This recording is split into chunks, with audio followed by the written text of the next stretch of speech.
6 F5s, a shocking new women's world champion, CM Punk and AJ Lee stealing the spotlight, and the prediction war. Oh yeah, Matt Burns and I went head to head, and you're about to find out who walked away the winner. This is The Burning Truth and Wrestlepalooza 2025. Don't listen to ESPN. It totally delivered.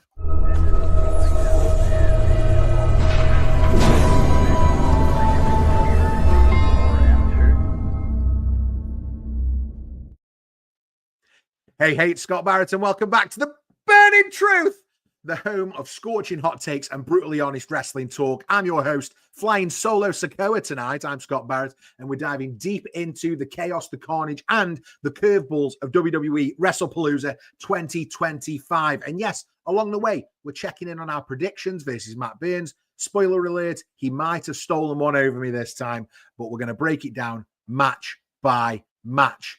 And I know what you're thinking, Scott, where is Matt Burns? Listen, he isn't here, but don't worry.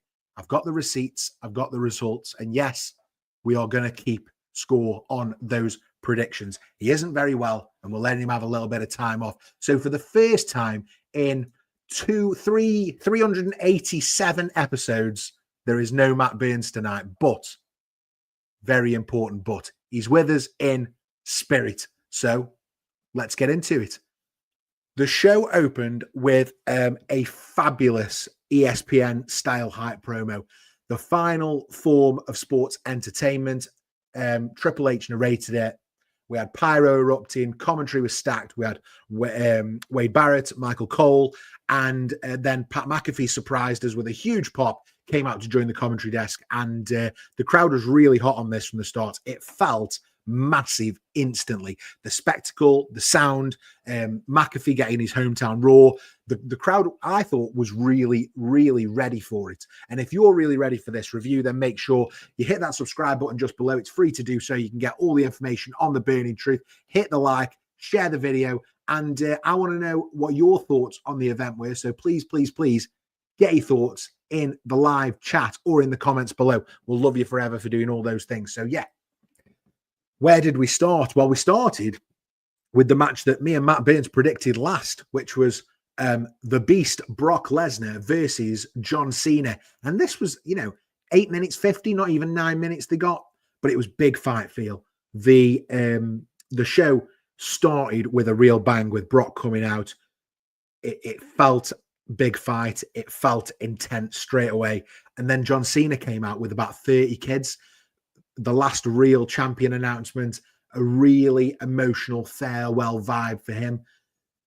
I'm going to give the predictions first. So me and Matt Burns both predicted a John Cena win here. And the reality was an absolute Brock Lesnar squash. He destroyed him.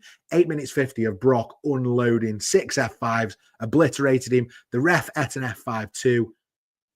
Got the win. And listen, Cena walked out after to lots of thank you Cena chance, but I think me and Matt went with heart over logic here. We wanted the storybook ending for Cena, another win. I didn't think he should have lost until his last match, but as Brock Lesnar often does, he rewrote the chapter with brutality, beats the streak and crushes John Cena's farewell tour. Shades of SummerSlam 2014, if I'm honest. And if this wasn't Cena's last PLE match, it sure looked like it. So I'm hopeful we'll get more PLE matches from John Cena before the end of the year. But even so, I thought fabulous. Really, really, really good. Even if the win wasn't quite what I expected, I still enjoyed it. So yeah, Brock Lesnar, John Cena, 0 points. Ne point to me and Matt Burns. We then got match 2, which equally another huge matchup, and this was the Vision, Bronson Reed and Bron Breakker versus the reunited Usos, with a special guest referee being the megastar LA Knight. And I think this one got a really good amount of time. I think 17 minutes, just over. And me and Matt Burns both predicted the Vision correctly because that was the win. The reality was that the Vision got the win. The Bronson and Bron team, and accompanied by Paul Heyman. And I probably should switch back to match 1 because when we got the introductions of the last real champion for John Cena, we also got a fabulous introduction from Paul Heyman introducing Brock Lesnar, which A great callback to when they were a regular act together. And I'm wondering if we're going to get more Paul Heyman and Brock Lesnar. I'm not mad about it. I think that it feels like peanut butter and jelly, or beans on toast. It feels like two things that should always be together. But yeah, Brock Lesnar, Paul Heyman, who knows? But yeah, Paul Heyman was out here with the Vision, Bronson Reed, and Bron Breakker, and the Usos came out to that classic Uso theme tune, down since day one-ish. The match itself was chaos. LA Knight barely officiated. It felt like a tornado tag. Weapons were legal. Big spots, double table spear.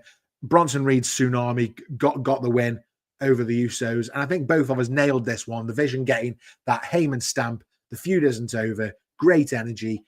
Messy rules, but a decisive win. So me and Matt Burns both getting a point. So 1 point each for this show. But I think I expected the LA Knight turn here, and we didn't get it. And I'm wondering when that's going to come. Maybe in the next few weeks on SmackDown or Raw. But I expected it, and I'm a bit disappointed that we didn't get it. This it was never gonna be as good as Brock Lesnar, John Cena. But I did want a little bit more for it in terms of story. And I think I missed the LA Knight turn. Maybe if it had happened, I would have said it was too predictable. But certainly, I just thought at this time that should have been what happened.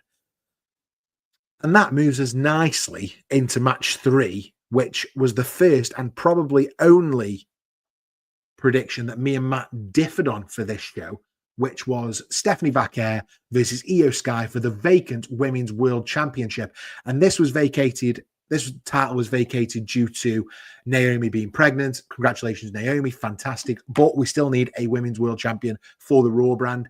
And again, these ladies got an insane amount of time.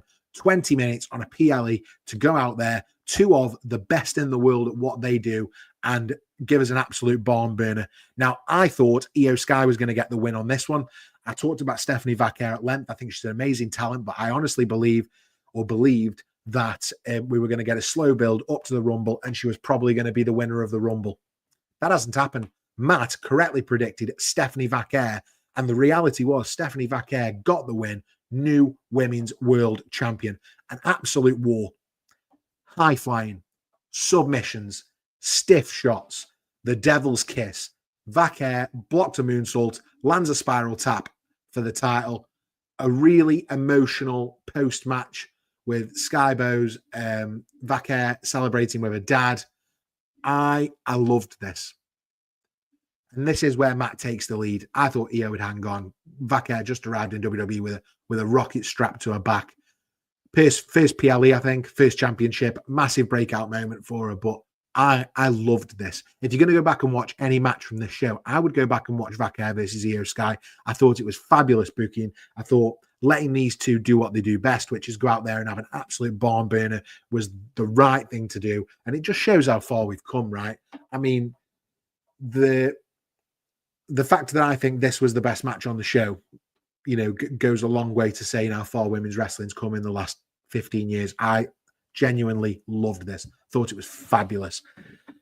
So yeah, if you're going to go back, watch Stephanie Vaquer versus Io Sky. Io Sky still phenomenal, but Stephanie Vaquer, deserved winner, and I'm happy for her. Whichever way that match went, I think me and Matt Burns said it on the prediction show. You can go back and watch that on YouTube. But we both said that we thought no matter which way it went, we'd be happy. And I was wrong, but I was still happy that I was wrong because Stephanie Vaquer, absolutely deserved winner. Which moves us on to match 4, and this was the big mixed tag match. The most, Triple H said it was the most anticipated mixed tag match. That's hard for me to say. The most anticipated mixed tag match since Ronda Rousey's debut in the WWE. And this was CM Punk and his wife AJ Lee versus Seth Rollins and his wife Becky Lynch. We both predicted that Punk and AJ get the win. The reality was that is exactly what happened. AJ Lee's return to wrestling after 13 years, I think, maybe less, maybe 10 years. The crowd was electric. AJ looked solid after a decade away. Punk did the hits, but I think AJ Lee really stole the spotlight in this. She actually won by tapping out Becky Lynch with the Black Widow. It was pure nostalgia magic. AJ's return was the story. It set up perfectly for an AJ-Becky match down the line, which I think we're all clamoring for. And both Matt and I definitely called this right. I loved, though, in this, how CM Punk played it, because he is the big star in this match, right? He is. Becky Lynch is a huge star. Seth Rollins is a huge star. AJ Lee is a returning star. CM Punk is the huge star in this match. And yet he spent the entire time obsessively pushing AJ Lee into the spotlight and giving her all the big moments and making her look like $1 million. Seth Rollins also did a great job of that. So did Becky Lynch. But it was amazing you could see it in CM Punk's eyes, how much he loves her, how much he loves AJ Lee. And I love that about it. I absolutely love how special it was to watch him really taking in and enjoying having his wife back in the WWE. I thought it was brilliant. So yeah, Punk and AJ get the win. And that brings the scores up to Matt 3, Scott 2. And I was pretty disappointed at this point because I knew there was no way back for me. But, you know, we've got till the end of the year to turn this around. Next, we actually got, and this was a bit of a surprise because, you know, everybody knows that WWE don't do Hall of Fame announcements until the beginning of the year that they're going in. So if the Hall of Fame is going to be March, April 2026, then we'll probably start getting our first announcements for the Hall of Fame in January, middle to late January. And here we are in September of 2025, and The Undertaker surprised us all by coming out, surprised Stephanie McMahon, who was at ringside with Nick Khan, and went and sat with her. Huge pop, really classy and emotional moment, because what he did is he surprised Stephanie McMahon by announcing her that she would be the first inductee into the 2026 Hall of Fame. It was a feel-good gut punch in the middle of chaos. I think Steph deserves it. Having Undertaker do it really made it a cool moment. There'll be loads of talk about this, and me and Matt Burns will probably have a debate at some point about whether Stephanie McMahon is the right person at the right time to go in the Hall of Fame. I'm not against it. That my position is, I think this is a lady that's, you know, been in the business her entire life, has done a fabulous job in loads of different positions, front, on camera, off camera, creative, brand awareness, even took over as CEO through one of the darkest times in the history of the business. And I think, yeah, for me, I think totally deserving and a brilliant moment. So yeah, congratulations to Stephanie McMahon going in the 2026 Hall of Fame. And that rolled us on then. And this is going to be one of our shorter episodes, guys, because we're nearly there already. But this brings us to the main event, which was, I don't know if it was the build-up. It's that we hadn't seen Cody Rhodes much, but I wasn't as excited for this as I maybe could have been. And I do feel like this match was almost a match to set us up to a future match. So Cody Rhodes versus Drew McIntyre. They got about 17 minutes, just short of predictions. Me and Matt Burns both predicted Cody Rhodes. The reality was Cody Rhodes retained his first defense of the title since he picked it back up from John Cena at SummerSlam. Drew's foot crashes into the LED board in front of the announce table. Cody capitalizes with a super cutter, crossroads, gets the win, but Drew limps out. And I don't think the story's over here.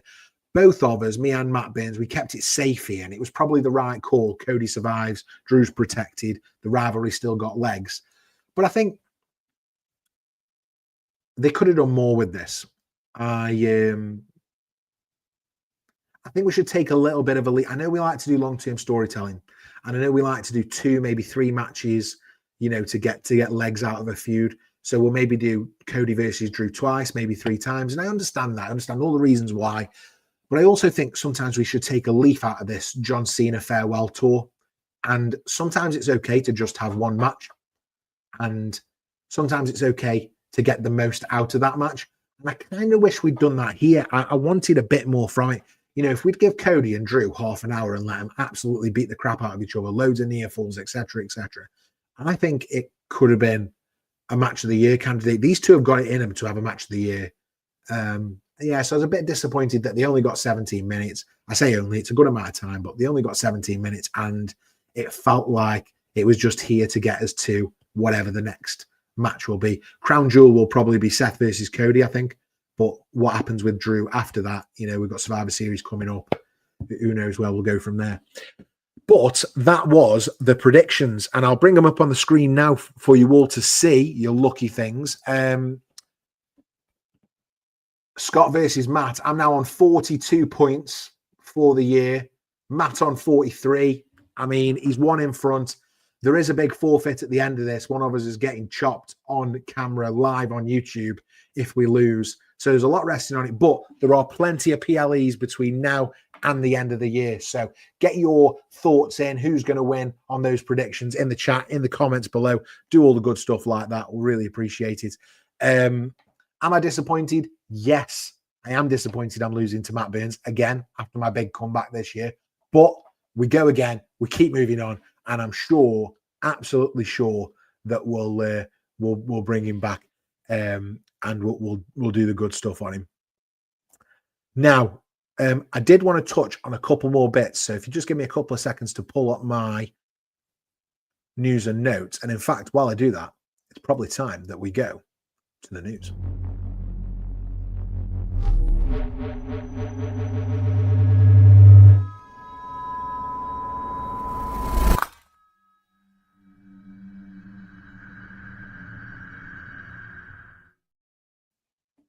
Okay, we're back, and it's the news, as Matt Burns would say. I think I just want to touch on a couple of stories from this week, which I thought were quite cool. So the first one is that CM Punk's named heel WWE star as his dream tag team partner. I just thought this was quite a funny story. I've had this one from tjrwrestling.net, and I you know, this is where I get a lot of my wrestling news from, so go and do that. But the former WWE champion gave it a thought and wondered if it had to be a name of a living superstar or a late superstar. When he concluded that it can be a bit of both, he answered that his preferred tag team partner would be Dominic Mysterio. And I absolutely love that. I thought that was such a good shout. Living, dead, or a little bit of both is the quote. For wrestling-related things, my dream tag team partner will go living but not active, Bret Hart. Will go deceased and inactive, Dominic Mysterio. He has perished in a plane crash, RIP, which was just a funny thing to say, I think. But yeah, really cool. So that was the CM Punk news. There was also ESPN's surprise reaction to Wrestlepalooza, and this has got a fair bit of airtime at the minute. So WWE signed a deal with ESPN to become the new home of premium live events in the United States. And that new relationship began with this event, Wrestlepalooza, a show that was originally set to go head-to-head with All Out before Tony Khan moved his show for earlier to the afternoon. Obviously, we've seen tonight that it had Brock Lesnar destroy John Cena, AJ Lee winning a first match, etc. But ESPN, after they just paid all this money to have WWE on their own streaming service, they were quite unimpressed, or at least one of their writers was. Andreas Hale wrote his review of the show on the ESPN website, and he said, the excellent Vaquer versus Sky match, glad it wasn't just me, but he says it saved the show from being truly average. It was a phenomenal display inside the squared circle. Everything else was either underwhelming or a setup for a future match. For a card that promised to have epic moments, it fell a little short of expectations. Hale graded the show a C overall. His comments might surprise some. Nick Khan, who's the president of WWE, claimed there would be separation of church and state when it comes to WWE news on ESPN. I just think that's really interesting that you would have that on your website just after you've paid a load of money to have it on the streaming service. I thought that was bizarre. Again, get your thoughts in for that, because I think, I think bizarre, just weird. Didn't get it at all. Did not get it. Right. Anything else before we go tonight?